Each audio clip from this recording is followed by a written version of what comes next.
Alright everybody, today I'm going to show you all how to remove the SH 2.8 P3 motor from my Monsoon XTR truggy here. And I got my grandson Logan here to help me out. Say hi, Logan. Hi. Hello. Alright, he was excited to see how I pull the motor off of this guy. So anyhow, we're going to go ahead and get started. I'm going to show you the steps. First off, we're going to remove the fuel line from the exhaust. I'm going to remove the fuel line from the carburetor. We're going to move it up here out of the way. Then I'm going to move on to the exhaust itself. There's a hex head screw here in the tip of the exhaust that holds it to this exhaust mount. We'll go ahead and just remove it from this part here. Then there's the spring. It goes around the motor. It's got a clip on each side of the exhaust. Then I can pull the exhaust pipe and the head off itself. So let's go ahead and do that. I'll show you how I do it. Let's see. Get the right Allen head here. Yeah, it's a set. I got a broken one in one of my sets here, so I got mixed matched. And that is the 2mm hex. That's what I'm using. I'm gonna just loosen this screw up. It don't have to come all the way out of the exhaust. Just loosen it up a little bit. Now it will slide up off of there. Oh, let's just leave that guy there. I'll need him. Alright. Now this one here, the spring, that's the next step. We'll take that spring off. I'm gonna need one of those pliers for it. Let me grab mine here. What's that, bud? I said trust your pliers. Yep, they come in handy. Okay, we'll just grab a hold of that spring and you'll pull the tension, stretch it a little bit, pull the tension and don't let go of it because it'll go flying. But then we'll just pull it around the motor here, then unhook it on the other side. Let's head over here. I got me a bowl here for screws. I want to get me one of them little metal pans with a magnet in it. That's to come. That way I don't lose screws or spill them out of there. Alright. We got the exhaust loose here. So now, remember I loosened this screw up. It'll slide right up off of that mount rod. And this is where you want to be easy. Just take your time and wiggle that head off of the back of the motor. It could be a little tough. Is the motor hot? No, the motor's not hot. There's the muffler. We'll just sit it beside it, Logie, right there. Alright, so now we got the muffler off. Inspect your header gasket here. You don't want no tears or nothing in that header gasket, because that'll cause your motor not to run right. You won't get the torque or high top end out of it. Alright, so now we're down to just the basics. This is pretty easy and quick to get the motor off of these. When I go to put the motor back on, you want to set your clutch bell and your spur gear here. I'll show you how to do that in another video. There's a neat little trick with a piece of paper. It works. Or once you do it enough, you can kind of do it by eye. And here, I get a little click in there. It's kind of hard to hear it, but there's just enough click, just enough play that won't tear those gears up, and they're meshed enough that it won't strip them. All right, now we're gonna flip the car up on its side. Let me see, Logan. We're gonna go to. It'll be these ones. So I got the broken one there. I believe it's a 2.5. Okay, and I got dirt in there, so I'm gonna grab a smaller one and just try to clean some of the dirt out of the head of this screw first. That's from the stunts we did. Yep.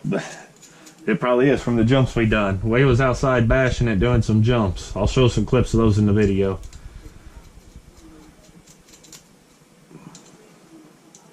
Alright, once I get that dirt out of there, if I don't get it out, the hex head don't go all the way in the screw, and you could strip out the head of the screw itself. So we want to get all that dirt out of it. I'm going to do a video one of these days as well as how to clean the car using oven cleaner or WD-40. Because my car has been bashed pretty good. It's been dry. I've wetted the track down that I got in my backyard with water hose a couple times, so therefore I've gotten my car pretty dirty. Okay. Now we'll just loosen these. These are the 4 screws here that are right behind. You see the flywheel on the chassis? There's 4 screws behind the flywheel. We're just gonna loosen them. Take them things out. I'll take it out. Then take all these out? Nope, not all of them. Just the 4 that hold the motor on. We can put that in the bowl there. Thank you, Logan. Logan here is a great little help. He helps me do all sorts of stuff around the house. There's another screw. There you go. There's only 4 of them that hold this motor on. I got 1 left after this one, so I'll start holding on to the motor so it don't go nowhere. There we go.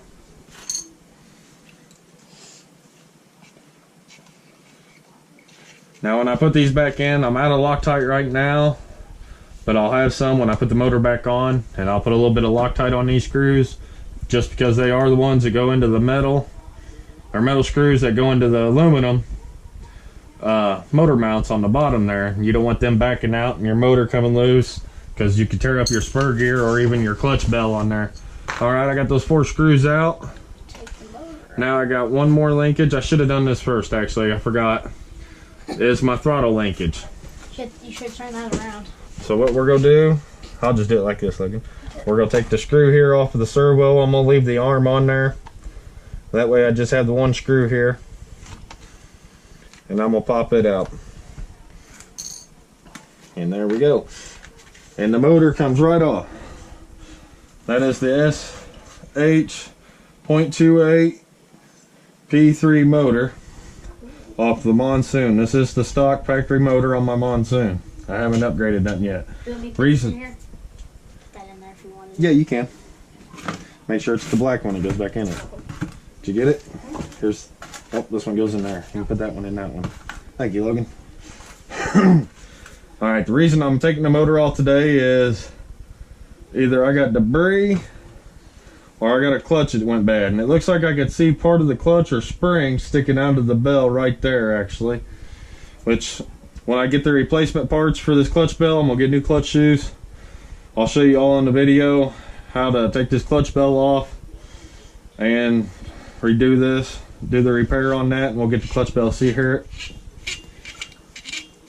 When you start hearing an odd noise in your car, stop running it, because if you continue to run it, you're going to cause damage to other parts of the car, whether it be the differentials, the center differential, maybe even the steering knuckles or dog bones in it. You could tear something else up. It puts a lot of friction on the drivetrain.